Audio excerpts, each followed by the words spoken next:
Health is extremely important to older Italians, but their approach to keeping healthy may be based more on cure than prevention. God willing is a common expression you may hear when older Italians discuss their well-being.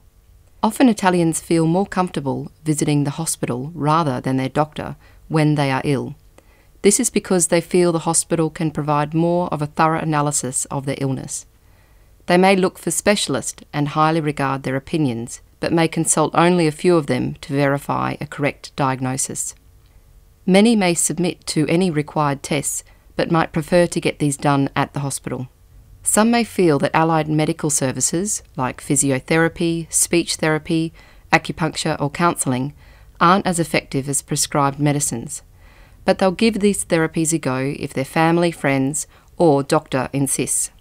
The older generation of Italian Australians are more likely to suffer health problems arising from lack of regular exercise or the lifestyle they've chosen to follow. When Italian men retire after having traditionally held jobs involving heavy labour, such as farming, bricklaying or concreting, they see their retirement as the time they have earned to relax. Exercise may be seen as work, and some may fail to appreciate how beneficial it can be.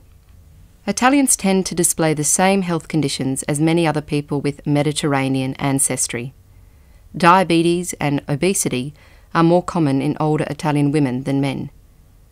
Because their perspective on health is more curative than preventative, it is common for older Italians to avoid routine health examinations until they feel unwell. Nowadays they are facing up to more regular preventative tests, such as mammograms, monitoring of sugar levels and blood pressure, but pap smears and prostate checks are not common. Many older Italians will commonly ignore symptoms of an illness as they believe it's only a matter of time until they are well again. Usually they will only see a doctor if the symptoms persist. They are fearful of mental illness, depression and psychiatric problems and know little about these conditions. There is still a strong stigma attached to such afflictions within the elderly Italian community. Older Italians may express and describe their pain openly and expect you to share their concern.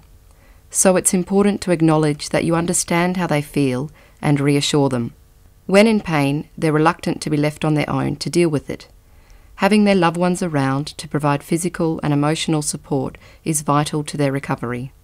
If your client is in pain and hasn't told anyone, comfort them and ask if they'd like you to call someone from their family to come.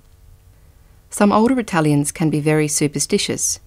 One of their common beliefs is malocchio, or in English, the evil eye. Part tradition and part superstition, the evil eye is a curse, sometimes unintentional, placed by someone who is jealous or envious of another family or good luck.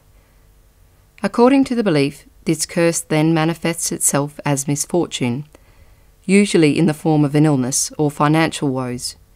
It's more common for southern Italians to believe in the evil eye.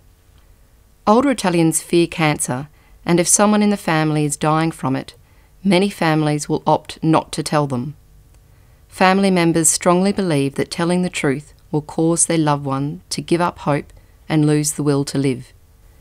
It is important to be sensitive when talking about cancer and to know what choices the family has made about telling the affected person.